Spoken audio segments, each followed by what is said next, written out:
Hi. So in today's video, we are going to discuss about solutions to Leetcode weekly contest 290 problems. And yeah, this contest had some very interesting problems and some were very easy. Like the first problem, it says we just need to find out the intersection of multiple arrays. So what an intersection is? It is basically the points, the integers which are present in each array, in each of the given array.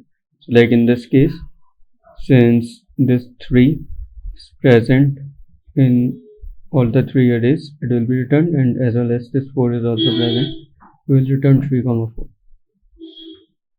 And yeah, in this case, none of the element is present in both the arrays, so we'll return an empty array.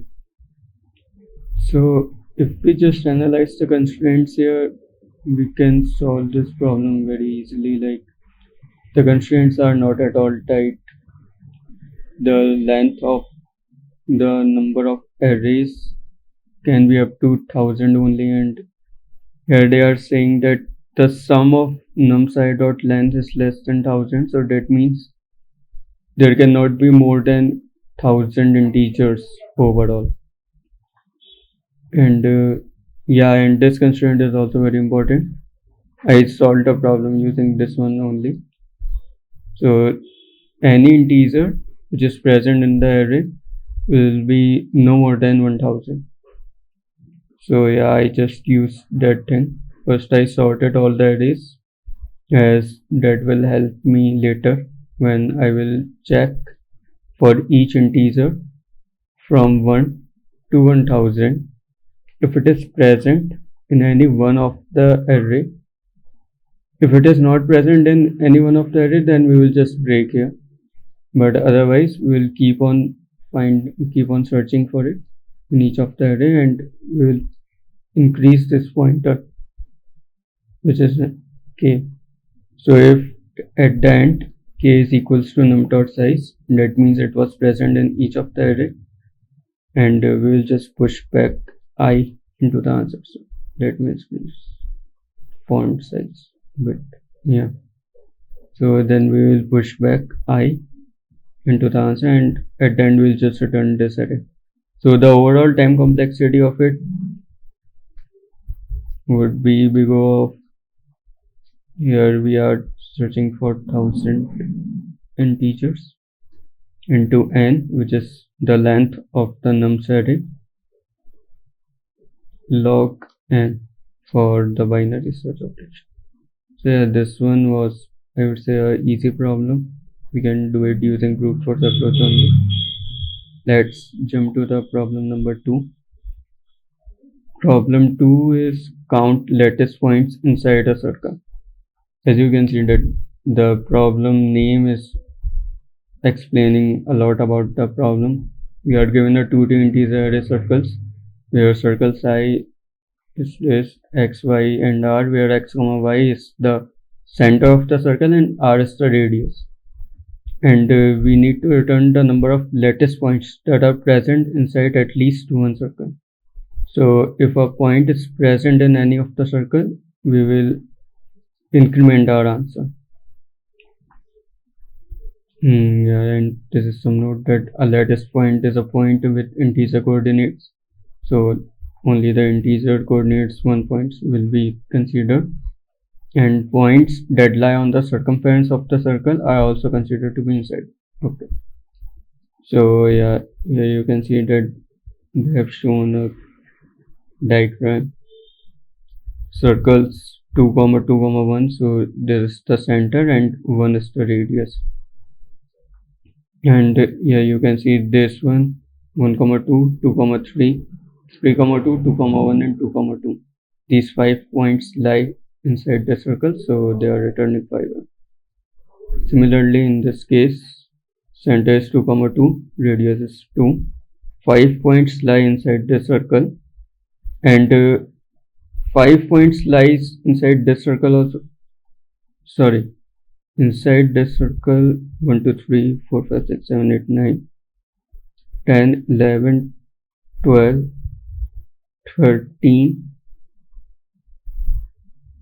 15 points lie inside this circle and 5 points lies inside this circle. And overall 16 points are common. I mean, not common, but 16 points are such that which are unique and present inside at least one of the circle. So yeah, if you just analyze the constraints here, this can be solved easily. Like the center will be present, like if it is like extreme coordinates for the centers, then also it will be 100, 100 or 1, 1. And since they are saying here that the radius will be no more than minimum of x, y, just basically nothing but the center coordinates. So it will cover from 0, 0 to 200, 200, and the total number of points will be 201 into 201. So yeah, here I am just having this for loop for all the x coordinates and this for loop for all the y coordinates that we need to consider. And yeah, this is like all the circles. So here you can see that I am not using some a very relatable kind of variable names. Like I have named it V, but this should be called circle. But yeah, doing this problem in a contest, when you need to solve the problems quickly. So yeah, shorter the variable name is and faster you will solve the problem. And yeah, so the formula to check whether the point is present inside any given circle or not is, you can check it using the distance formula. Like if the distance between the center of circle and the given point is less than or equals to radius of the circle, then the point will be present inside it. So point is inside the circle. Otherwise, it will be out of the range of the circle. So yeah, here I am taking this absolute values, but I think without using this also it will pass. Because yeah, whenever you square, the sign goes away. Like minus into minus plus. So here if you try to take the square root of this and then compare it, so I'm pretty sure this should not pass because of some floating point errors. Maybe it will fail here. So let's submit it. Whoa, it's giving accepted here, but I am pretty sure that there are some certain test cases where this should fail because of the floating point errors. So yeah, you can use any of the formula here, but I used the other method in which I didn't take the square root. Instead, I multiplied the radius by itself and compared basically the square of distances.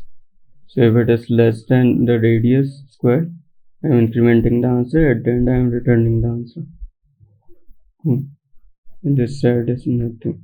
I was thinking about some other approach also, like what can be all the points that are present inside a particular circle. But that approach was a bit complicated to implement. So I analyzed the constraints once more and just thought that we can do it like this also. So yeah, this is how I did it. Let's move on to problem number 3. Count number of rectangles containing each point. Again, the problem name is explaining the problem pretty much. So you are given a 2D integer rectangles where rectangles I is equals to L, H. So the length and the height of each rectangle is given to us in the rectangles array and integrating, yeah. And there is a points array also which contains the x and y coordinates of each point. Now we need to find out whether the given, like in how many rectangles the particular point is present. So if we just see the examples here, this is one rectangle of height 1, 2. This is the other rectangle of height 2, 3. So x-axis 2 and y-axis 3. And this is 2, 5.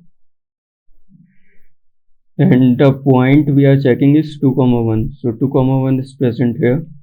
As you can see that it is present inside this rectangle of height 3 and this rectangle of height 5 also. So we will be returning to it. Yeah. And for 1, 4, it is here. It is present inside this rectangle, this bigger one only. And we are returning 1. You can see here also 1, 1, 2, 2 and 3, 3. Three rectangles are given. And 1, 3 is this point which is present inside the bigger one only, and 1, 1 is present here. So this 1, 1 is inside all these three rectangles, but the 1, 3 one is present inside only the bigger one. So we are returning 1, 3 here. Here, if you analyze the constraints, you can see that the brute force method will not work. Like you cannot go one by one. Like for each point, you cannot traverse the whole rectangles array and increment the count like that. But if you see that the constraints are saying that we can do something like this. So it will become 10 to the power 5 if we just add the lengths of the rectangles array and points array. Okay, that's one thing. Now the other important thing is that the constraints on the height coordinate can also be up to 100 only. So the approach that I followed is based on this thing, that height constraint. So I am basically grouping all the rectangles of a particular height into a particular group. So yeah, this is the height array of size 101, and here it is a vector of it. So each group basically contains the height of a particular rectangle, the length of the particular rectangle, and the height is the index of this array, index of this heights array. And this is the answer vector that we are returning here. Now this k, again I am not using good variable names, but yeah, I have explained before also. So this is a rectangle, and the first, like the element which will be present at index 1 in this k vector will be the height. So I am using it as an index of this array and pushing in the length of that rectangle. Now I am sorting here all the heights arrays because it will be very helpful for searching, because at the time of searching I can just find out the lower bound. So what will be the lower bound giving to me? Okay, so let me explain it with the help of some example.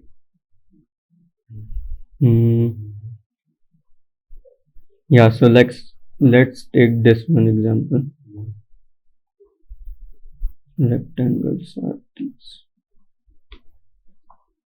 So the height array will be containing at index 0, it will be empty. So height 1 will be containing 1, height 2 containing 2, height 3 will be containing 3. And the points are 1, 3.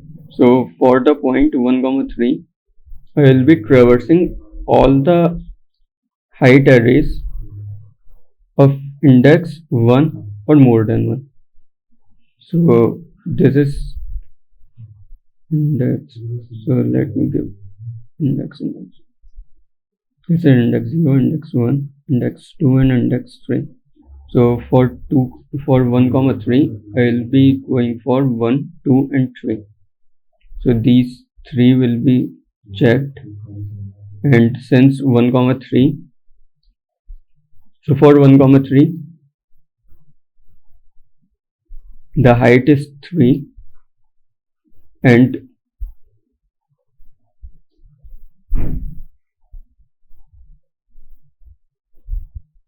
okay, so for this point 1 comma 3, what I will do is I will search for each array of height more than 3, like of which are of index 3 and after that.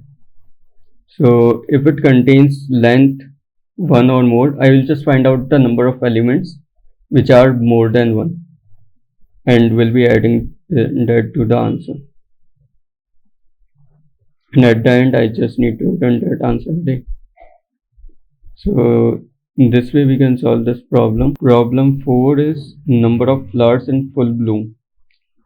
So we are given a 0 index 2D integer array flowers, where flowers I, and the start and end time is given to us, which is the time during which the flowers will be in full bloom. And we are also given a 0 index integer array persons of size n. The person I denotes the arrival time of the ith person, and we need to return an integer array answer of size n. The answer I is the number of flowers that are in full bloom when the ith person arrives. So yeah, this diagram that they are given us is quite good. So this flowers array, I'll explain it with the help of this drawing here. So I will be having a map. I think this method is also called something. I think it is called line sweep method. I'm not sure. So what this map will be storing here is that this start time and end time will be stored in the map. So how we will be storing these values? So the start time means the flower will become in full bloom. Like this is a good time, we can say, for the flower. So the index 1 or for key 1, the value in this map will be 1. And for similarly here 3 comma 7, for key 3, this will be storing 1, and so on. You can check it out here. And we will be having a person's priority queue also. This priority queue will help us in processing the queries. Like the person which is arriving first will be processed first. So for that order, I am maintaining this person's priority queue. So when we will be talking about this first person, or the person which is arriving first, it arrives at time 2.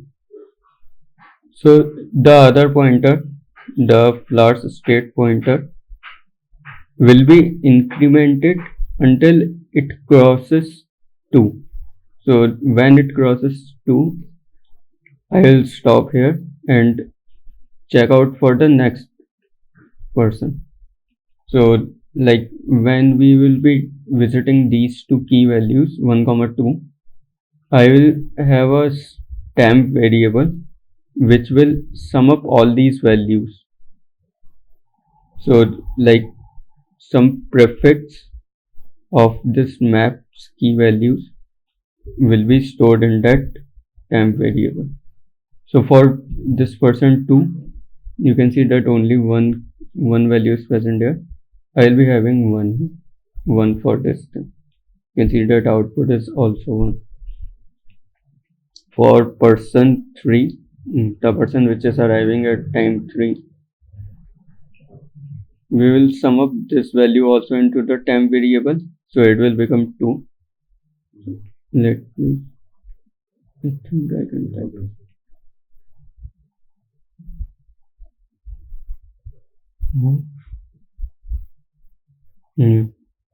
So for person 3, let me increase the font size.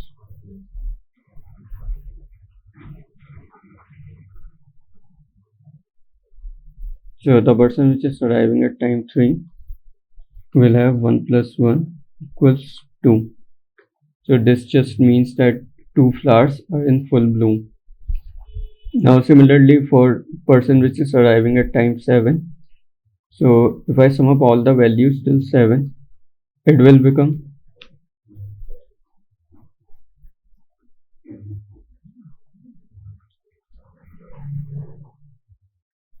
2 plus 1 minus 1 minus 1, which is nothing but 1.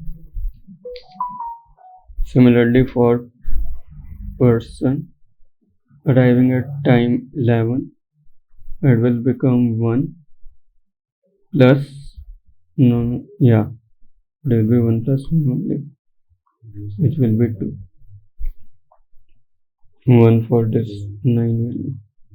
So this way I can find out the values for all the persons. You can see that the answer is matching here, I think. No? Did I mess up something here? Yeah, so this thing, I implemented it correctly, but I wrote it here wrong. So for simplicity, let's keep the arriving time as it is, but let's increment the ending time, like the time when it is ending, when the flower will not be in full bloom. Let's increment it by 1 because 7 is included, like at time 7 the flower will be in full bloom. It is not the excluded point, it is the included point. So we'll have to include it as a bloom point only. So I will decrement it here, so that's why this one will not be removed from here. It will become 2, but at this time it will be added, and 1 will also be added due to this 9. So this should also go here, and this one will also be removed, and minus 1 will be added. And if I show you the code is also quite straightforward. We are given, I am taking a map which will be storing the flower state, and here I am setting the states physically. I said that we'll be incrementing the ending time by 1, so here I am doing that. This is the current pointer which will be storing the sum, answer array which will be returned at the end, priority queue for processing the person's query, and this is the pointer j. So like here I am just pushing back each person with its index, so at the end it will be easier for me to set the index, to set the answer for the particular person, because the order will not be messed up at the end. So while priority queue is not empty, I will take the top value and the index of that person and pop it out. Now while this IT is a pointer to the map, and the first value denotes the key of that map. So if that is less than or equals to the arrival time of the current person, I will keep on incrementing, keep on adding the corresponding values to that key, and increment the iterator also, so that it will point to the next key value pair of the map. At the end I am setting the answer for the particular person and returning that. So the overall time complexity, I think should be big of, so this priority queue will itself take big of n log n, where n is equals to persons dot length, and I think that iterating over a map is a linear time operation, so that will not cause us more time. So overall time complexity will become n log n, and so for this operation, like there can be some cases where the length of the flowers array is more than length of the persons array. So here I can say that this will take k log k time. So the time complexity will be just k log k. Like nothing special is going on in this thing.